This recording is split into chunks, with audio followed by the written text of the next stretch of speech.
এই শাস্তি দান করবেন আল্লাহ তাআলা কাফেরদেরকে। এখন তো মুসলমান নামদারি কাফেরের অভাব নাই, মুশরিকের অভাব নাই, ফাসিকের, জালেমের, মুনাফিকের, কোরআনে শব্দগুলো আছে, ফাসিকিন, জালিমিন, ফাসিকিন, কাফিরিন, আছে না?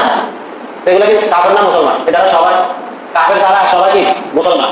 এই মুসলমানের মধ্যে আছে কপটবাসী লোক, যাদেরকে আরবিতে মুনাফিক বলা হয়, বাংলাতে বলা হয় কপটবাসী লোক, যাদের মধ্যে নেফাকি আছে, যারা যদি বলে আমরা মুসলমান, আমাদের বাপ দাদা ছিল মুসলমান, কিন্তু মুসলমানের কিছুই সে মানি চলতে পারে না, দুনিয়ার লোক লালসা তাকে মানতে পারে না, দুনিয়ার লোক লালসার কারণে সে মানতে পারে না।